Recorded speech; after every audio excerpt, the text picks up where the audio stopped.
नमस्ते। आज हम बात करने वाले हैं E20 पेट्रोल के बारे में। ये वही नया वाला ईंधन है जो अब पूरे भारत में मिल रहा है। तो इसका हमारी गाड़ी और हमारी जेब पर आखिर क्या असर पड़ने वाला है, आइए इसी को समझते हैं। पेट्रोल पंप पर E20 वाला स्टिकर तो अब तक सबने देख ही लिया होगा और मन में सवाल भी आया होगा कि भाई ये है क्या चीज़। तो देखिए, ये सिर्फ एक स्टिकर नहीं है, ये भारत के ईंधन के भविष्य की तरफ एक बहुत बड़ा कदम है। तो सबसे पहले ये समझते हैं कि E20 ईंधन आखिर है क्या और इसे पूरे देश में लागू करने की जरूरत क्यों पड़ी। E20 का मतलब देखिए बहुत सीधा सा है। ये 80% पेट्रोल और 20% इथेनॉल का एक मिक्सचर है। इथेनॉल एक तरह का बायोफ्यूल है जो गन्ने और मक्के जैसी फसलों से बनता है, मतलब इसे हमारे किसान उगाते हैं। तो एक तरह से ये हमारी गाड़ियों के लिए देसी ईंधन हो गया। पर सवाल ये है कि सरकार ने आखिर ये बदलाव किया क्यों? असल में इसके पीछे कई बड़े कारण हैं। पहला, हम तेल के लिए दूसरे देशों पर जो निर्भर हैं उसे कम करना चाहते हैं। दूसरा, ये पर्यावरण के लिए बेहतर है, इससे प्रदूषण कम होता है। तीसरा, इससे हमारे किसानों को अपनी फसलों के लिए एक नया बाजार मिल जाता है। और चौथा, इससे देश की एनर्जी सिक्योरिटी भी मजबूत होती है।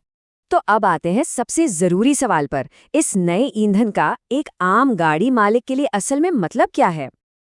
देखिए, हर चीज के कुछ फायदे होते हैं तो कुछ नुकसान भी, और E20 के साथ भी कुछ ऐसा ही है। एक तरफ तो ये सस्ता है और पर्यावरण के लिए भी अच्छा है, लेकिन दूसरी तरफ जो सबसे बड़ी चिंता लोगों को है वो है माइलेज कम होने की और पुरानी गाड़ियों के इंजन पर इसके असर की। तो चलिए इन दोनों ही बातों को जरा गौर से समझते हैं। सबसे ज्यादा बात होती है माइलेज की। कुछ रिपोर्ट्स ये बताती हैं कि पुरानी गाड़ियों में E20 डालने से माइलेज में करीब 3 से 7% तक की कमी आ सकती है। यानी गाड़ी 1 लीटर पेट्रोल में पहले से थोड़ा कम चलेगी। लेकिन यहाँ एक अच्छी खबर भी है। E20 पेट्रोल नॉर्मल पेट्रोल के मुकाबले सस्ता होता है।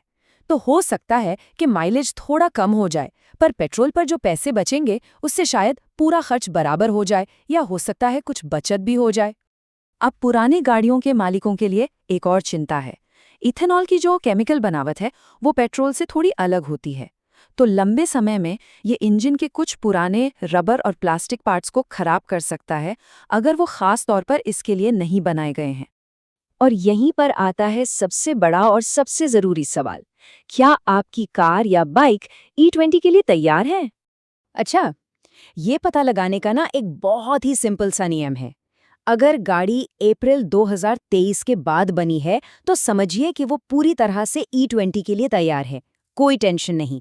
लेकिन हाँ, अगर गाड़ी उससे पुरानी है तो फिर थोड़ी सावधानी बरतनी जरूरी हो जाती है।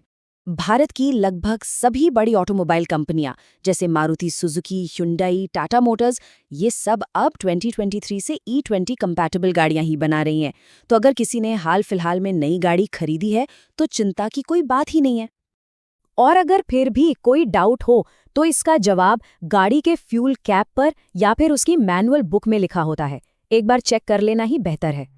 तो अगर गाड़ी 2023 से पहले की है तो क्या किया जा सकता है? घबराने की बिल्कुल जरूरत नहीं है।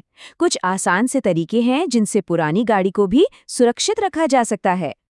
अपनी पुरानी गाड़ी को सेफ रखने के लिए ये 4 आसान से स्टेप्स हैं। पहला, फ्यूल एडिटिव्स का इस्तेमाल करें जो नमी को रोकते हैं।